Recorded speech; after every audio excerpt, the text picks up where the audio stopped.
Hello बच्चों। आज हम देखेंगे बॉडी फ्लूइड एंड सर्कुलेशन जो चैप्टर है that is the human physiology का 11th क्लास का एनसीईआरटी में। उसके बारे में कुछ डिसऑर्डर हैं जो आज हम डिस्कस करेंगे। ठीक है। तो चैप्टर का नाम है, ये 11th क्लास का चैप्टर है एनसीईआरटी में ह्यूमन फिजियोलॉजी में, that is the body fluid. Body fluid, दो बॉडी फ्लूइड होते हैं, एक ब्लड होता है एक लिम्फ होता है, एंड सर्कुलेशन। And circulation. ठीक है। तो ये एक चैप्टर है 11th क्लास का एनसीईआरटी का ह्यूमन फिजियोलॉजी का, बॉडी फ्लूइड एंड सर्कुलेशन। तो यहाँ पे हम देखेंगे, यहाँ पे हम क्या देखेंगे, यहाँ पे हम डिसऑर्डर देखेंगे, सर्कुलेटरी सिस्टम के जो डिसऑर्डर हैं वो यहाँ पे हम देखेंगे। तो डिसऑर्डर क्या है? पहला, बहुत सारे डिसऑर्डर हैं। Disorder of circulatory system. Circulatory system. Circulatory system के कुछ डिसऑर्डर हैं जो हम यहाँ पे हम देखेंगे। ठीक है। सर्कुलेटरी सिस्टम के कुछ डिसऑर्डर हैं जो यहाँ पे हम देखेंगे। सबसे पहले, बहुत सारे एनसीईआरटी में डिसऑर्डर दिए गए हैं, तो सबसे पहला जो डिसऑर्डर दिया है that is high blood pressure. High blood pressure. High blood pressure. तो हाई ब्लड प्रेशर आप किसको कहते हैं? जब किसी पर्सन को pressure high, high blood pressure क्या होता है? ये इसको सिंपली हम हाइपर टेंशन नाम से जानते हैं, that is hyper tension. Hyper tension क्या होता है? जब किसी का नॉर्मल जो ब्लड प्रेशर होता है, जो प्रेशर एग्जर्ट होता है, जो भी ब्लड वेसल्स हैं उनमें जो प्रेशर एग्जर्ट हो रहा है, उनमें जो प्रेशर एग्जर्ट हो रहा है that is called blood pressure. और यदि वो ज़्यादा हो जाए, नॉर्मल कितना होता है? नॉर्मल जो ब्लड प्रेशर होता है, यदि हम नॉर्मल ब्लड प्रेशर की बात करें, तो नॉर्मल जो ब्लड प्रेशर होता है, यहाँ पे नॉर्मल जो बीपी होता है वो होता है 120/80। ये नॉर्मल होता है। ऊपर वाले को कहते हैं सिस्टोलिक प्रेशर। ये सिस्टोलिक प्रेशर होता है, कॉन्ट्रैक्शन का होता है, इसलिए ज़्यादा होता है। या इसी को हम बोलते हैं पंपिंग प्रेशर। ठीक है। तो पंपिंग प्रेशर या जो सिस्टोलिक प्रेशर होता है वो ज़्यादा होता है। कितना ज़्यादा होता है? 120 होता है नॉर्मल कंडीशन में। ठीक है। और उसके कंपेरिजन ये कम होता है, तो इसको कहते हैं डायस्टोलिक।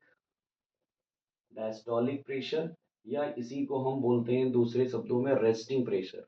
तो रेस्टिंग प्रेशर 80 होता है नॉर्मल केस में, और 120 जो है वो सिस्टोलिक, या इसी को पंपिंग प्रेशर कहा जाता है। पंपिंग या सिस्टोलिक का मतलब है कॉन्ट्रैक्शन। हमारा जो हार्ट है वो कॉन्ट्रैक्ट करता है पहले। एट्रिया या वेंट्रिकल जो है, चार चैम्बर होते हैं। Right atria, left went right atria, left atria, right ventricle, left ventricle, चार चैम्बर होते हैं। इस तरीके से आपने पढ़ा होगा आगे पीछे, पिछली प्रीवियस क्लासेस में आपने देखा होगा। तो चार चैम्बर इस तरीके के होते हैं। तो इसमें से सिस्टोलिक का मतलब है कॉन्ट्रैक्शन। हमारा जो हार्ट है वो कॉन्ट्रैक्ट होता है, रिलैक्स होता है, कॉन्ट्रैक्ट होता है, रिलैक्स होता है। तो इस तरीके से यहाँ पे इसको हम रेस्टिंग कंडीशन कह देते हैं। ठीक है। तो डायस्टोलिक का मतलब रिलैक्सेशन होता है यहाँ। तो ये 120 वाला जो कॉन्ट्रैक्ट जब होगा, जब कॉन्ट्रैक्ट, कोई चीज़ कॉन्ट्रैक्ट होगी तो प्रेशर ज़्यादा होगा। जब आप इसको दबा देंगे ऐसे, तो ये क्या होगा? कॉन्ट्रैक्शन होगा तो ज़्यादा प्रेशर होगा। तो कॉन्ट्रैक्शन के टाइम या सिस्टोलिक के टाइम या पंपिंग के टाइम, जब पंप हम कर रहे हैं, पंप कर रहे हैं, तो इसका मतलब है कि यहाँ पे प्रेशर ज़्यादा होता है, 120 होता है। और कम कहाँ पे होता है? डायस्टोलिक रिलैक्सेशन के टाइम। तो ये नॉर्मल कंडीशन है, ये तो नॉर्मल कंडीशन है। नॉर्मल प्रेशर जो होता है, बीपी कितना होता है? 120/80। लेकिन यदि इससे ज़्यादा हो जाए, कितना ज़्यादा हो जाए? 140/90, या और या इससे भी ज़्यादा हो जाए, हायर, या इससे भी ज़्यादा हो जाए, तब उस कंडीशन को हम कहते हैं हाइपरटेंशन। HT, hypertension. हाइपरटेंशन में क्या होता है? इसमें क्या होता है, जब ये हाइपरटेंशन हो जाता है तो ये हमारे हार्ट को इफेक्ट करता है। हार्ट को इफेक्ट करता है। हार्ट को इफेक्ट करता है, और heart is the vital organs. हमारे बहुत सारे वाइटल ऑर्गन्स मीन्स जैविक अंग, जिनके बिना हम जिंदा ना रह सकें। यदि आपकी बॉडी से वाइटल ऑर्गन्स हटा दिए जाएं तो आप जिंदा नहीं रह पाएंगे। तो उसी में से एक हमारा है हार्ट। हमारा हार्ट जो है वाइटल ऑर्गन है। इसके अलावा ये कहाँ पे, और कहाँ पे दिक्कत करेंगे? ब्रेन को इफेक्ट करेंगे, किडनी को इफेक्ट करेंगे। ठीक है। तो ये कुछ वाइटल ऑर्गन्स हैं जिनको ये जो हाइपरटेंशन है, यदि हाई ब्लड प्रेशर हो जाता है तो वो किडनी फेलियर को कर सकता है, किडनी को इफेक्ट कर सकता है, हार्ट को इफेक्ट कर सकता है और ब्रेन को इफेक्ट कर सकता है। मतलब इस ब्लड प्रेशर से कितनी सारी दिक्कतें, हाई ब्लड प्रेशर से कितनी ज़्यादा दिक्कतें हो रही हैं। इसके बहुत सारे कॉज हो सकते हैं, एंजाइटी, टेंशन, ये सब चीज़ें हो सकती हैं, लेकिन यहाँ पे जो मेनली हम जो बात कर रहे हैं वो एनसीईआरटी के अकॉर्डिंग बात कर रहे हैं, तो आपको 11th के अकॉर्डिंग यहाँ पे बातें की जा रही हैं आपसे, ठीक है। कॉजेस के बारे में एनसीईआरटी में नहीं दिया गया है, तो हम जो वो बातें नहीं करेंगे। यहाँ पे बातें क्या करनी है, यहाँ पे जो आपको समझना है कि नॉर्मल ब्लड प्रेशर कितना होता है, हाई कितना होता है। हाइयर हो जाता है तो क्या क्या दिक्कतें होती है, हार्ट में दिक्कत होती है, ब्रेन में दिक्कत होती है और किडनी को वो इफेक्ट करता है। 3 वाइटल ऑर्गन्स एनसीईआरटी ने लिखे हैं जो इम्पोर्टेंट आपको याद रखना है। इसके अलावा यहाँ पे दूसरी जो डिजीज एनसीईआरटी ने डिसऑर्डर दिया गया है, यहाँ पे दूसरा जो डिसऑर्डर है वो डिसऑर्डर क्या है। दूसरा जो डिसऑर्डर है that is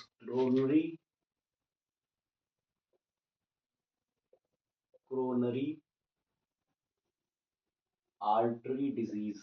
coronary artery disease, इसको शॉर्ट में हम कैड बोलते हैं, कैड, शॉर्ट में कैड, क्रोनरी आर्टरी डिजीज। इसमें क्या होता है, जो हर्ट को जो हर्ट को हमारे जो हर्ट को हमारे ब्लड वेसल, जो हर्ट को ब्लड ले जाने वाली जो ब्लड वेसल्स हैं, ठीक है, जो हर्ट को ब्लड ले जा रही हैं, उनमें क्या होता है, उनमें कुछ डिपोजिशन हो जाता है। किस चीज का डिपोजिशन हो जाता है, 4 चीजों का, या तो कैल्शियम का डिपोजिशन हो जाए, या फैट का डिपोजिशन हो जाए, या कोलेस्ट्रॉल का डिपोजिशन हो जाए, कोलेस्ट्रॉल, ठीक है, कोलेस्ट्रॉल कोलेस्ट्रॉल का डिपोजिशन हो जाए, या फोर्थ यहाँ पे फाइब्रस टिश्यू का डिपोजिशन हो जाए, दैट इज फाइब्रस टिश्यू। तो इन 4 चीजों का यह डिपोजिशन हो जाता है।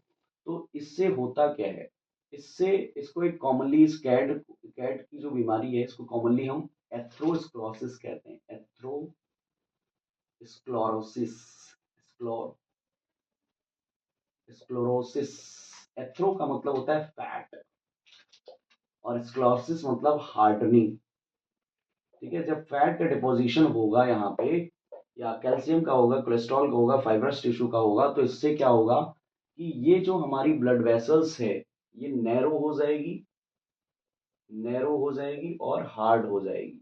नैरो हो जाएगी तो ब्लड फ्लो क्या हो जाएगा, कम हो जाएगा, ठीक है, और हार्ड हो जाएगी, फ्लेक्सिबिलिटी उसकी लॉस हो जाएगी, ठीक है। तो 2 चीजें यहाँ पे होंगी, तो इससे दिक्कत क्या होगी, इससे जो ब्लड हार्ट को जितना ब्लड पहुंच रहा था अब वो उतना ब्लड नहीं ले जा पाएंगे ब्लड वेसल्स। तो जिससे क्या होगा, ब्लड फ्लो जो है यहाँ पे हार्ट में ब्लड फ्लो क्या हो जाएगा, डिक्रीज हो जाएगा। तो हमारा जो हार्ट है वो क्या हो जाएगा, ज़्यादा हार्ट जो है ब्लड पंप नहीं कर पाएगा, मतलब हार्ट हमारा यहाँ पे अफेक्टेड होता है। तो यहाँ पे जो चीज़ें हैं मेनली जो आपको याद रखना है, क्रोनरी आर्टरी डिजीज को हम एथ्रोस्क्लेरोसिस भी बोलते हैं। एथ्रो का मतलब होता है फैट और स्क्लेरोसिस का मतलब होता है हार्डनिंग। कैसे हार्डनिंग हो जाती है, फैट डिपोजिशन से, कैल्शियम से, कोलेस्ट्रॉल से या फाइब्रस टिश्यू से। इसमें इससे क्या दिक्कत होती है, नैरो हो जाता है ब्लड वेसल्स और हार्ट हार्ड हो जाता है, और जिससे ब्लड फ्लो हार्ट में कम हो जाता है, तो हार्ट हमारा उससे अफेक्ट होता है कैट नाम की डिजीज से। इससे आगे चल के लीडिंग टू हार्ट अटैक वगैरह हो सकता है, ठीक है। तो ये सारी दिक्कतें यहाँ पे देखने को मिलती है क्रोनरी आर्टरी डिजीज में, ठीक है। इसके बाद जो नेक्स्ट जो डिजीज है दैट इज एक्यूट, इसके बाद जो थर्ड डिजीज है दैट इज एंजाइना। इसको हम ये जो एंजाइना डिजीज है इसको हम सिंपली कहते हैं angina pectoris, angina pectoris, pectore pectoris, ठीक है। एंजाइना पैक्टोरिस जो डिजीज है इसमें एक्यूट चेस्ट पेन होता है, एक्यूट चेस्ट पेन, ठीक है।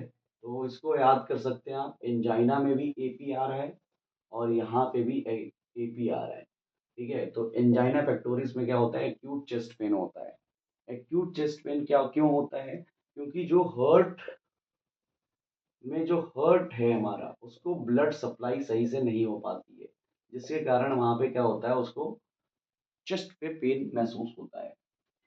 ये किसी को भी हो सकता है, मैन को भी हो सकता है, वुमेन को भी हो सकता है, लेकिन ज्यादातर वुमेन में होता है, और ज्यादातर मतलब मैन वुमेन दोनों में हो सकता है, लेकिन मिडिल एज में, ठीक है, मिडिल एज में होने की संभावना ज्यादा होती है।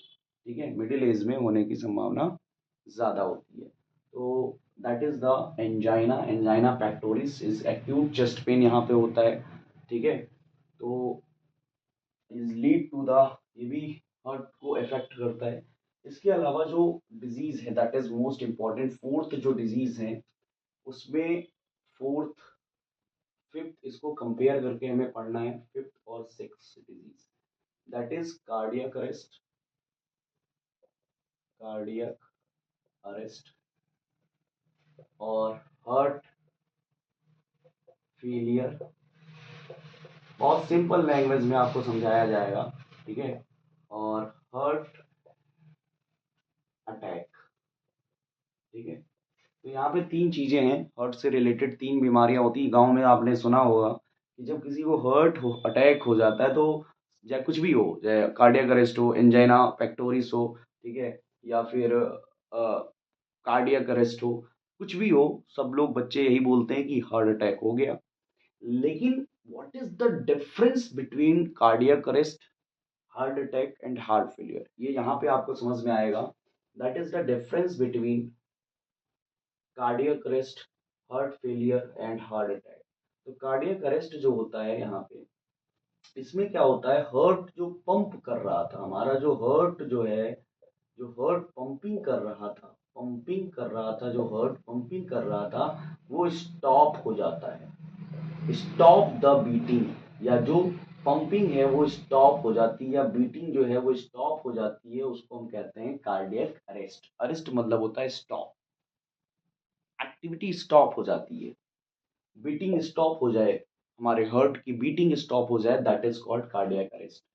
हार्ट फेलियर क्या होता है, हार्ट का काम क्या है, दूसरे ऑर्गन्स को ब्लड देना, अलग अलग ऑर्गन्स को क्या देना, ब्रेन को ब्लड देना, किडनी को ब्लड देना, जो भी वाइटल ऑर्गन्स है या जितने भी ऑर्गन हमारी बॉडी में, स्टमक, सबको ब्लड देना।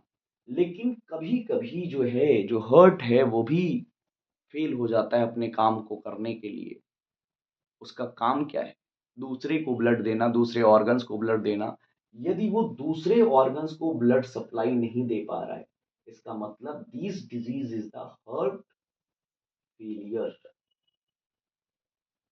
That is heart failure. मतलब हार्ट जो है वो अपना काम करने में फेल हो गया, हार्ट फेलियर से ये हार्ट हार्ट फेलियर है, हार्ट फेल हो गया अपना काम करने में। हार्ट का काम क्या है, हार्ट का काम है, हार्ट का काम क्या है, दूसरे ऑर्गन्स को ब्लड देना, तो उसमें फेल हो गए। लेकिन हार्ट अटैक में क्या डिफरेंस है, जब हार्ट की जो मसल्स हैं, जो कार्डियक मसल्स हैं, इसकी जो कार्डियक मसल्स से बना हुआ हमारा हार्ट है, ठीक है, कार्डियक मसल्स हैं, यदि कार्डियक मसल्स को, हार्ट की मसल्स को ही ब्लड नहीं पहुंच पा रहा है, जो ब्लड वेसल्स जो इसके पास ही ब्लड नहीं ले जा पा रही, मतलब इसी को ब्लड नहीं मिल रहा है, यदि हार्ट को ही ब्लड नहीं मिलेगा, यदि इसकी खुद की मसल्स को ब्लड नहीं मिलेगा, तब उसको आप कहेंगे, यदि इसकी खुद की मसल्स को ही ब्लड नहीं मिलेगा, तब उसको कहेंगे हार्ट अटैक, हार्ट अटैक।